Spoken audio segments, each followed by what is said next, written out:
Hello friends, నీతో అవసరం లేనప్పుడు నువ్విక వాళ్ళకి ఉపయోగపడవు అని తెలిసినప్పుడు ఒట్టిపోయిన ఆవుని కసాయివాడికి అమ్మినట్లు నీ చుట్టూ తిరిగే జనం నిన్ను వాళ్ళు లెక్కలో నుంచి తీసి పడేస్తారు. నువ్వు రేపటి రోజున ఎలా ఉంటావు అన్న అంచనా మీతో స్నేహం చేస్తారు. వాళ్ళ అంచనాలో నీ చుట్టూ డబ్బులు ఉండాలి, లేదా నీకు గొప్ప పలుకుబడైనా ఉండాలి. అవి రెండూ లేనప్పుడు నువ్వంటే కనీసం మీ ఇంట్లో వాళ్ళకి కూడా లెక్క ఉండదు. అందుకే బాగా బ్రతకకపోయినా పర్వాలేదు, కానీ నువ్వంటే లెక్కలేని వాళ్ళ చుట్టూ మాత్రం అస్సలు తిరగకు. వాళ్ళు నిన్ను ఎప్పుడో ఒకప్పుడు వదిలేసి వెళ్ళిపోతారు. నిన్ను ఎవడూ పిలవడం లేదు అంటే నువ్వు ఎందుకు పనికిరావని అర్థం కాదు, నీ దగ్గర ఏమీ లేదని అర్థం. ఇక్కడ పైసలు ఉన్నవారిని పరమాత్మలాగా చూస్తారు, పేదోడిని పురుగులాగా చూస్తారు. అన్నీ నువ్వు అనుకున్నట్లు జరిగి రేపు నీకు పలుకుబడి వచ్చిందంటే నిన్ను ఎదవని చేసినవాడు కూడా రాజాది రాజా అంటారు. మీ గేటు దగ్గర నీకు సలాం కొట్టడానికి సిద్ధంగా ఉంటాడు. అందుకే నువ్వు ఎక్కడ పుట్టావు, ఎంత దరిద్రంలో పెరిగావు, ఏం చేసావనేది లెక్కలోకి రాదు. నీ దగ్గర ఇప్పుడు ఎంత ఉంది, ఇప్పుడు ఎంత సంపాదిస్తున్నావు అనేదే లెక్కలోకి వస్తుంది. నువ్వు వేసే ప్రతి అడుగు ఎవరికీ తెలియకుండా వెయ్యి, లేకపోతే నువ్వు వేసే ఆ అడుగులో ముళ్ళ కంపలు పేరుస్తారు. నువ్వు బాగుపడతావని నిన్ను కదలకుండా చేస్తారు. నువ్వు వెళ్ళే చోటు గురించి రహస్యంగా ఉంచుకో, లేకపోతే అక్కడ నీ గురించి చెడుగా ప్రచారం చేస్తారు. నువ్వు చేసే పని పూర్తయ్యే వరకు దాని గురించి గుట్టుగానే ఉంచు, లేకపోతే ఆ పని చెడగొట్టి నిన్ను పక్కన కూర్చోబెడతారు. పూర్తిగా విజయం సాధించే వరకు నినాదాలు చేయకు, ఎందుకంటే ఒక్కోసారి తుది ఫలితం తారుమారవుతుంది. జీవితంలో తొందరపాటు, తెలివి తక్కువ నిర్ణయాలు నిన్ను మరింత వెనక్కి లాగేస్తాయి. జాగ్రత్త. నువ్వు ఒక వ్యక్తికి ఎలా పరిచయం అవుతావో చివరి వరకు నిన్ను వాడు అదే కోణంలో చూస్తాడు. ముందు ఒద్దికగా కనిపించి ఉండే కొద్దీ నువ్వుగా ఉండడం మొదలుపెట్టినా అది నీ వ్యక్తిత్వానికి భంగం కలిగిస్తుంది. అందుకే నువ్వు ఎవరిని కలిసినా, ఎక్కడికి వెళ్ళినా నువ్వు నీలాగే ఉండు. నువ్వు నీతో ఎలా ఉంటావో ఇతరులతో కూడా అలాగే ఉండు.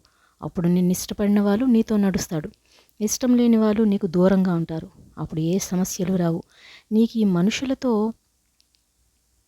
ఒకసారి మోసపోయావంటే అది నీ కర్మ, రెండోసారి మోసపోయావంటే అది నీ అమాయకత్వం, కానీ మూడోసారి కూడా మోసపోయావంటే అది ముమ్మాటికి నీ చేతకానితనం. అది నీ తప్పు, కేవలం నీ తప్పు మాత్రమే. ఎందుకంటే నీ చుట్టూ ఉండేవాళ్ళు నీ మీద విషం చిమ్ముతూ ఉన్నా ఇంకా నువ్వు వాళ్ళ చుట్టూ తిరగడం నీ అమాయకత్వం కాదు, అది నీ టింగరతనం. అలా నువ్వు ప్రతిసారి మోసపోతున్నా ఆ కపట నాటకాల మాయలో మధ్యలో ఉండిపోతున్నావు. జాగ్రత్త. నువ్వు కేవలం వాళ్ళ సానుభూతి కోసం బ్రతుకుతున్నావని అర్థం. నిన్ను వదిలేసి వెళ్ళే వాళ్ళ గురించి ఆలోచిస్తూ నువ్వేంటో వాళ్ళకి చెప్పాలనే తాపత్రయంలో ఎవరికీ నీ గురించి వివరించాల్సిన పని లేదు. నువ్వేంటో, నువ్వెలా ఉంటావో తెలిసిన వాళ్ళు మాత్రమే నీతో ఉంటారు. చెప్పుడు మాటలు విని నీకు దూరం జరిగిన వాళ్ళు ఈరోజు కాకపోతే రేపైనా నిన్ను వీడక మానరు. మరి అలాంటి వారికి ఎందుకు నువ్వు సంజాయిషీలు చెప్పడం, నీ నిజాయితీని నిరూపించుకోవడం? పోనీ వారు నమ్మే అబద్ధంలోనే హాయిగా ఉంటుందేమో, వాళ్ళని అక్కడికి పోనీ. అలాంటి వాళ్ళ కోసం నీ సమయం వృధా చేసుకోకు. నువ్వు బహుమతులు ఇస్తేనే అది ప్రేమ అంటే అది అబద్ధం. నువ్వు మాట్లాడుతూనే ఉండాలి, లేకపోతే అది ప్రేమ కాదు, అది అంటే పిచ్చి. ప్రతిరోజు నన్ను కొత్తగా చూడాలి అనుకుంటే అది ప్రేమ కాదు, పైత్యం. ఎప్పుడూ నన్ను పొగడాలి, లేకపోతే అది ప్రేమ కాదు అంటే అది ప్రేమ కాదు, పిచ్చి. నువ్వు నాకు నచ్చినట్లే ఉండాలి, లేకపోతే ప్రేమ కాదు అంటే అది నరకం.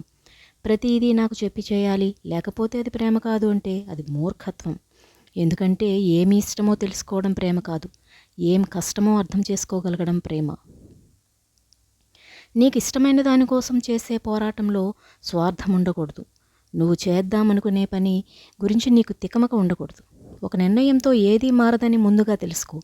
చేయాలనుకున్న దాని గురించి ఎక్కువగా ఆలోచించకు, ఎందుకంటే అక్కడే పూర్తి సమయం వృధా అయిపోతుంది. ప్రతి క్షణం నువ్వు ఆలోచించినంత బరువుగా ఏ రోజు గడవదు, మనమే దాన్ని భారంగా గడుపుతాం. ఒక్కసారి మారిపోవడానికి నువ్వేం బుద్ధుడివి కాదు, కానీ నువ్వు మారగలవు. ఆ మార్పుకి ఎంతకాలమైనా పట్టవచ్చు. అయితే ప్రతిరోజు నీలో కనీసం ఆవగించంతైనా ఆ మార్పు తాలూకు లక్షణాలు కనిపించాలి. అలా దినదినాభివృద్ధి చెందుతూ పూర్తి స్థాయిలో నువ్వు అనుకున్న గమ్యం చేరే వరకు కూడా నిన్ను నువ్వు మలుచుకుంటూనే ఉండు. నువ్వు పడ్డ ఆ కష్టం నిన్ను ఈ ప్రపంచానికి ఎంతో గొప్పగా, అందంగా చూపిస్తుంది. నువ్వు అక్కడకుండానే ఎన్నో ప్రత్యేకతలు నీకు ఎదురవుతాయి. అక్కడితో ఆగిపోకుండా నువ్వేనా అనే ఆశ్చర్యం నీకు కూడా కలుగుతుంది. ఇదే నిజమైన మార్పు. ఇది ఒక్క రోజులో వచ్చేది కాదు. నిరంతర సాధనతోనే ఇది సాధ్యమవుతుంది.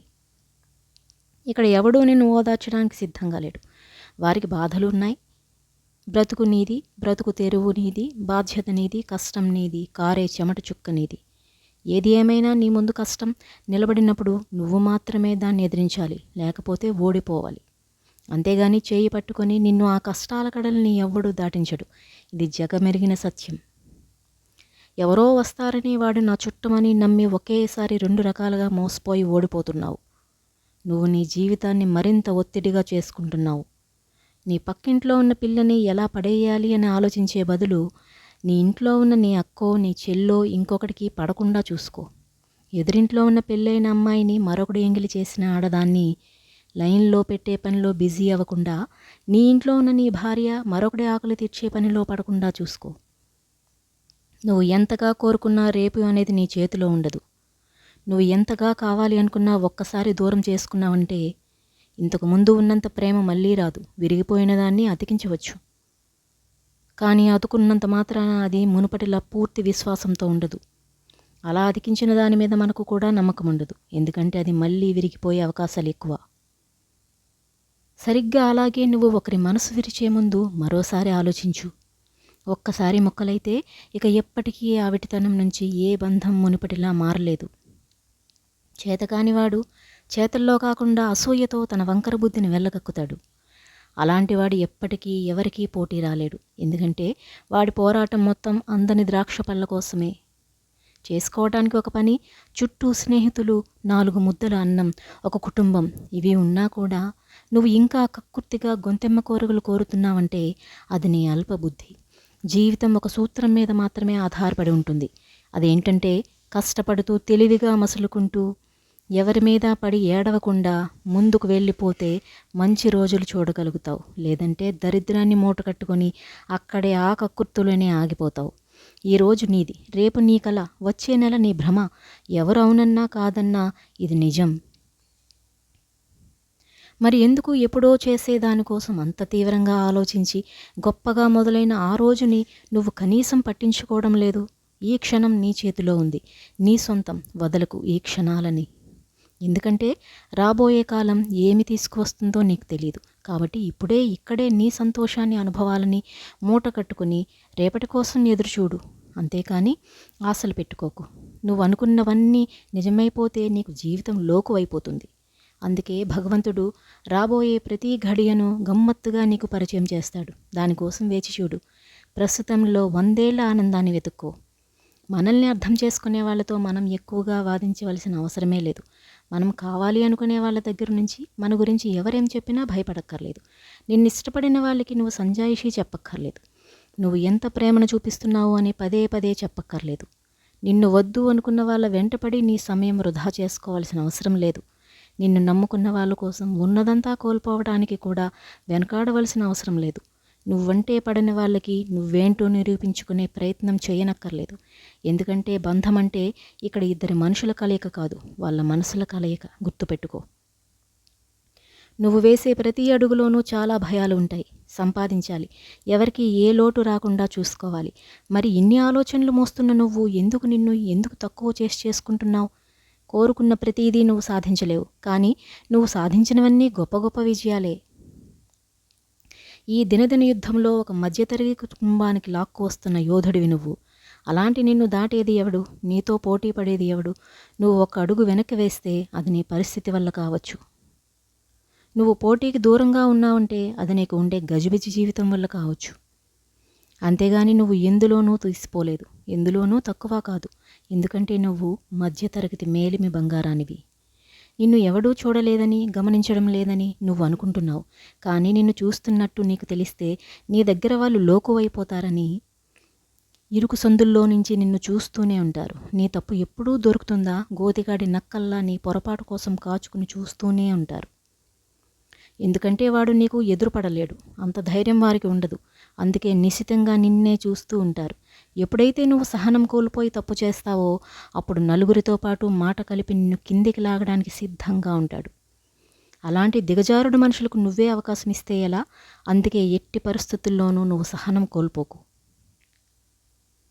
డబ్బు పనికిరాని వాళ్ళని నీ చుట్టూ జమ చేస్తుంది. పేదరికం నీ కోసం నిలబడేవాడెవడో తెలియచేస్తుంది.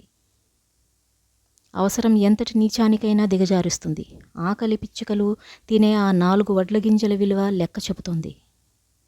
కరువు అంతకుముందు అనుభవించిన ప్రతి చిన్న సదుపాయానికి ఉన్న విలువ ఎంతో నీకు గుర్తు చేస్తుంది. అన్నీ ఉన్నప్పుడు తెలియదు వాటి విలువ. దొరకవు, దరిచేరవు అనుకున్నప్పుడే తెలుస్తుంది అవి లేని లోటు. అది మనిషి అయినా మరొకటైనా మనకి అందుబాటులో ఉన్న అంతవరకే. ఒక్కసారి చేజారిపోయాక తలుచుకుని తల్లడిల్లడం తప్ప మరి ఏం చేయలేం. నువ్వు గెలిచిన తర్వాత అదిగో నేను చెప్పానా మావాడు తప్పకుండా సాధిస్తాడని అని మాట కలిపేవాళ్ళుంటారు. నువ్వు ఎంత కష్టపడుతున్నావో వాళ్ళకి అనవసరం. నువ్వు చివరికి ఏం నిరూపించగలవు అనే దాని మీదే నీ భవిష్యత్తు ఆధారపడి ఉంటుంది. ప్రయత్నించేవాళ్ళు లక్షల్లో ఉంటారు, కష్టపడేవాళ్ళు వేలల్లో ఉంటారు. కానీ వాళ్ళ గురించి ఒక్క మాట కూడా మాట్లాడని ఆ నోళ్ళు కేవలం గెలిచిన ఒక్కరి గురించి మాత్రమే మాట్లాడతాయి. ఇక్కడ కష్టాల గురించి చర్చలు జరగవు. విజయాన్ని మోసుకొచ్చేవాడినే భుజాలపై ఎత్తుకుంటారు ఈ జనం. అందుకే నీ కష్టాల గురించి ఎవ్వరికీ చెప్పకు, నిశ్శబ్దంగా పోరాడు. నీ విజయమే ప్రపంచానికి నీ కష్టం గురించి బోధిస్తుంది. ఒక్కసారిగా మంచు కురిస్తే నమ్మగలవా? ఒక్క రాత్రిలో నీ ఇంటి ముందున్న చెట్టు పెరిగి కాయలు కాస్తే నువ్వు నమ్మగలవా? మరి నీ చుట్టూ జరిగే వీటినే నువ్వు నమ్మలేనప్పుడు నువ్వు మంచోడివి అంటే ఈ లోకం ఎలా నమ్ముతుంది? అందుకే నెమ్మదిగా పైకి ఎదుగు. నిన్ను ఎవరూ పట్టించుకోలేదని, నీకు గుర్తింపు దొరకలేదని అలా నిరాశపడి ఒక్క రాత్రిలో ఆకాశం అందిపుచ్చుకోవాలి అనుకోకు. ఎందుకంటే ఆ ఎదుగుదల బహుశా నీ కష్టం పైన వచ్చినా దాన్ని ఎవ్వరూ ఒప్పుకోరు. నమ్మకం గురించి పోరాడకుండా, ఫలితాన్ని పట్టుకుని వేలాడకుండా ముందుకు వెళ్ళిపో. మనకి రాసిపెట్టి ఉంటే అది మన గడప దాటి ఎప్పటికీ పోనే పోదు. గుర్తుపెట్టుకో.